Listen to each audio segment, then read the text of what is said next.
Without objection. And, Mr. President, I asked unanimous consent that I be allowed to speak as if in morning business. Without objection. Mr. President, I rise today to congratulate hundreds and hundreds of young people throughout the country who are standing up for justice, who are putting a spotlight on one of the major economic crises facing this country.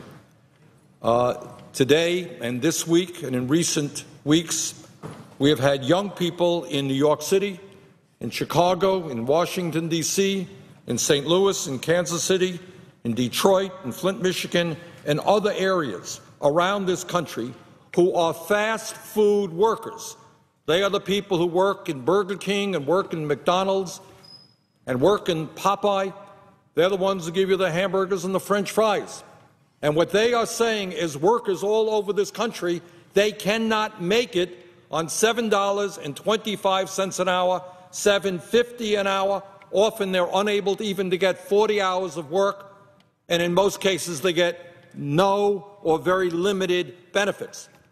So all over the country, these workers, often young people, are walking out of their establishments, their fast food places, and are educating the consumers about the economic injustice taking place in these fast food establishments.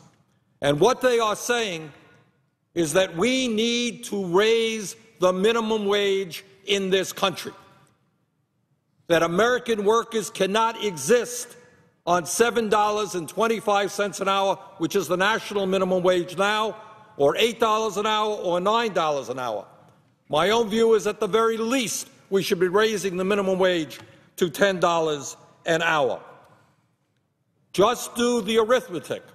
If somebody is making $7.25 an hour, and if they are lucky enough to be getting 40 hours a week, and many workers are not. I was in Detroit a couple of months ago talking to fast food workers, and what they are saying is they get 20 hours a week in one place.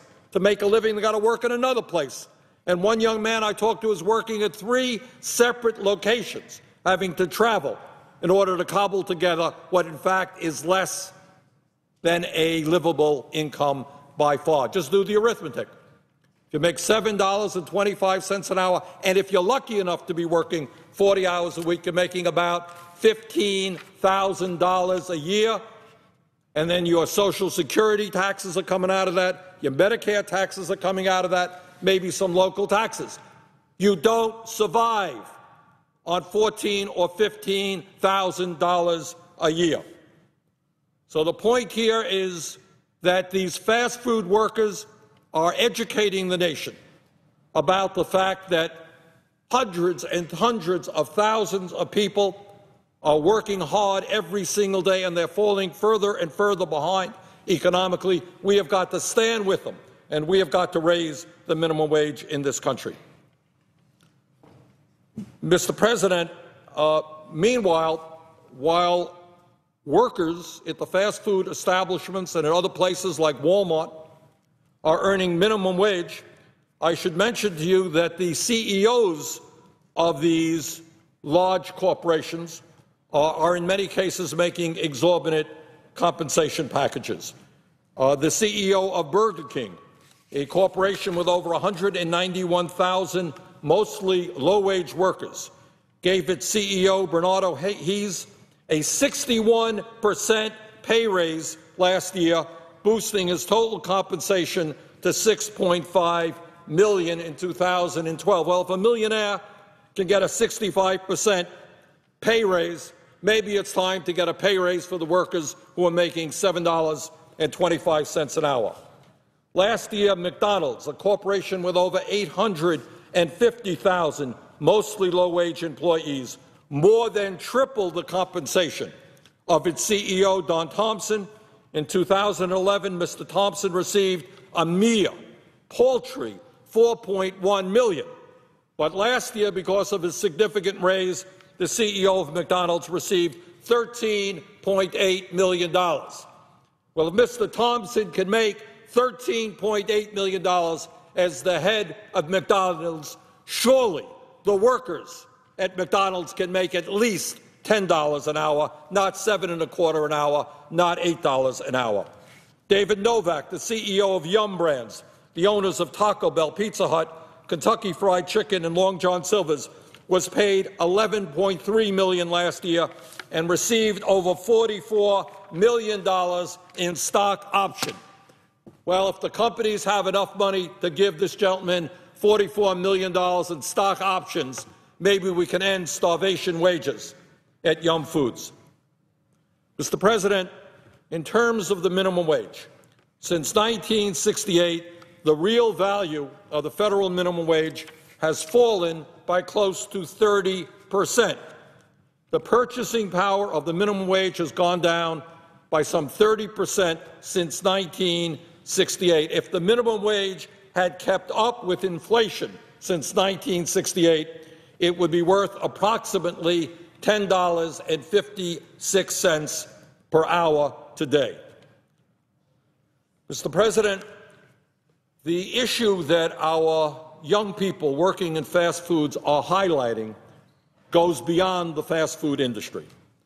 And the reality is that many of the new jobs being created in America today are low-wage jobs. Now, I think we all recognize, even some of my Republican colleagues understand, that we have made significant economic gains since the collapse of the economy at the end of President Bush's tenure in 2008, when we were losing 700,000 jobs a month, an unsustainable reality. 700,000 jobs a month. Well, now we're gaining jobs, and that's a good thing. Not enough jobs. Unemployment remains much, much too high. Real unemployment today is close to 14%. But in the midst of understanding the job creation process in this country, we need to know that nearly two-thirds of the jobs gained since 2009 are low-wage jobs that paid less than $13.80 an hour. So the good news is we are now creating some jobs, not enough jobs.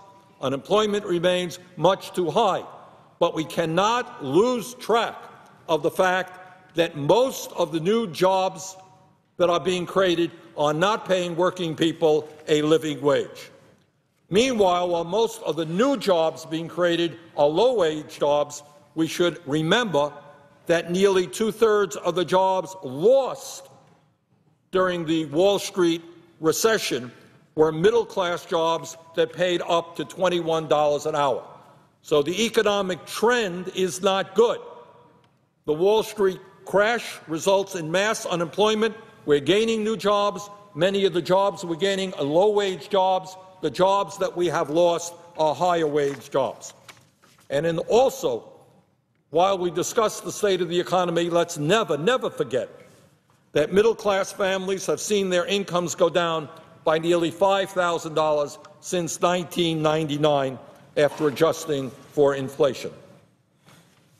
Mr. President, opponents, and there are many, the entire fast food industry and all the big money interests, the guys who make millions and millions of dollars a year, the people who have unbelievable pensions, who have all kinds of benefits as CEOs, they are working very, very hard to tell us in Congress not to raise the minimum wage, which is $7.25 an hour. And among many other arguments, they say, well, if you raise the minimum wage, it is going to be a job killer. It will kill jobs. Well, let me just say this on a personal basis. I represent the state of Vermont. The state of Vermont has the third highest minimum wage in the country. It is $8.60 an hour. Meanwhile, with an $8.60 an hour minimum wage, I'm happy to tell you that the state of Vermont has the fourth lowest unemployment rate in the United States at 4.4%. And to be very honest with you, I have not bumped into many employers who tell me that I'll be hiring more and more people if we lowered the minimum wage in Vermont. It does not happen. I think that is a bogus argument. The state of Washington, if my memory is correct, has the highest minimum wage in the country. Their unemployment rate is below above, their unemployment rate is lower than the national average. Mr. President, there is another point that I want to make, which needs, I think, to be made over and over again. You know, we talk a lot in this country about welfare reform, and I think in general when people use that expression, what they're talking about are lower-income people who may be breaking the law and taking advantage of programs that they're not quite eligible for. Let me say a word about the need for welfare reform, but in a somewhat different tone. And let me tell you, Mr. President, that the biggest welfare recipient in this country happens to be the wealthiest family in the United States of America, and that is the Walton family, who owns Walmart, a family that is worth $100 billion, more wealth, by the way, than the bottom 40% of the American people. The wealthiest family in America is the largest welfare recipient in America. Now, how is that? Well, the reason they are so wealthy, the reason that that family is worth $100 billion is they make huge profits because they pay their workers starvation wages. But in order to keep their workers going, the taxpayers of this country, through Medicaid, through nutrition programs, through affordable housing, give assistance to Walmart so that their workers can keep coming to work. So somebody who works at Walmart for $7.25 an hour or $8 an hour, as often as not, their children are on Medicaid, paid for by the taxpayers of this country.